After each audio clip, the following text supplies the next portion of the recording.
Il y a une méthode et Laurence Stolazza l'a découverte en lisant un ouvrage. Quel est cet ouvrage et quelle est la méthode?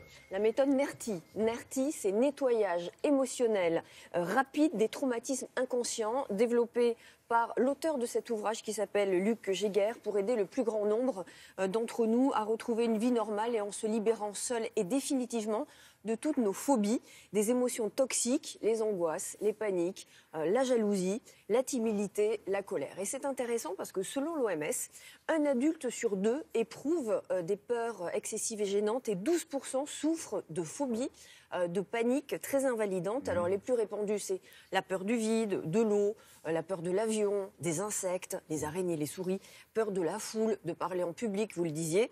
Phobie affective aussi, comme la peur de la séparation ou la peur d'être abandonné. Je vois un crâne. Il y a un centre de la phobie quelque part dans le crâne. C'est le cerveau reptilien, c'est le cerveau archaïque et c'est là que se nichent toutes nos anxiétés primitives, si on veut dire, tout ce qui a été engrammé dans notre vie, dans notre enfance souvent, et qui cristallise un petit peu nos peurs. Alors sur quelle thérapie repose cette méthode?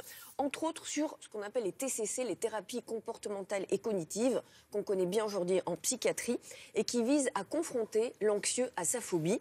Nous avons suivi une séance aux résultats très très étonnants. Regardez. Ouais, non, je peux pas regarder là. Comme si elles allaient me mordre en fait. Qu'elles allaient m'envahir, qu'elles allaient. Je ressens comme si il y avait des dents qui étaient en train de manger complètement toutes crues. Je peux pas. C'est un sentiment d'étouffement. À quel endroit vous sentez cet étouffement? Au niveau de la gorge. Gorge et. Ok, donc parfait. Vous laissez les fourmillements venir, vous laissez l'étouffement venir dans la gorge. Quoi d'autre? J'ai envie de pleurer. À quel endroit vous le sentez? Ça commence à monter. À quel endroit vous le sentez? Au niveau, là, c'est vraiment au niveau du cerveau, là. Ma voix n'a rien à voir dans l'histoire, c'est juste une façon de l'aider à la guider, mais c'est le travail qu'elle a fait intérieurement. Et notamment le fait qu'elle a laissé revivre dans son corps le moment du verrou. J'ai vu une horde de souris, de rats, de mulots arriver sur moi. C'est une angoisse que j'ai ressentie, une peur.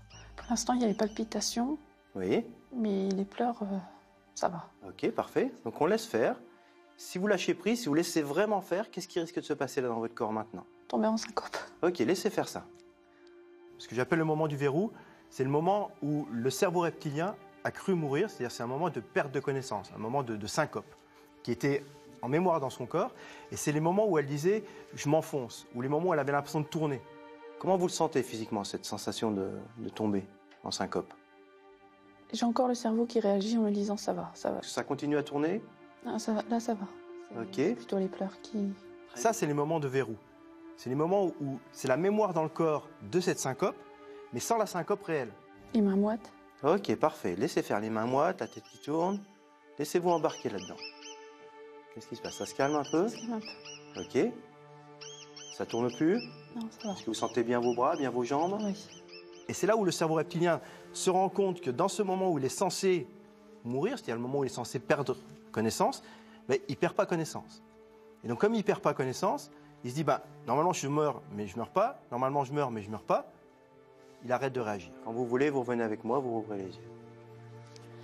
Je ressens que mon corps se repose, mon cerveau aussi.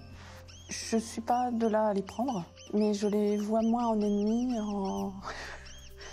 en mangeuse d'hommes, on va dire. Est-ce que cet effet peut durer? Ah cet effet est définitif.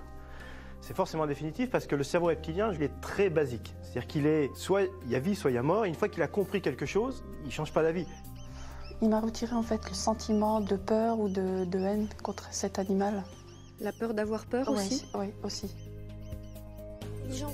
Le cerveau reptilien, c'est pas le cerveau intelligent. Vous êtes une tortionnaire, la pauvre, vous en êtes grande, elle a pleuré. Ouais, on était assez mal pour elle en fait, mais ce qu'on a vu de nos yeux vus, c'est que ça marche. Alors on a essayé avec quelqu'un d'autre qui avait peur de l'avion, il a moins lâché prise, donc ça a mis beaucoup plus de temps, donc il faut quand même être en condition et lâcher prise. Il faut le refaire plusieurs fois, ça, ou c'est pas nécessaire? Là pour le coup, première séance, c'était la première séance qu'elle faisait, ça a marché. Bon.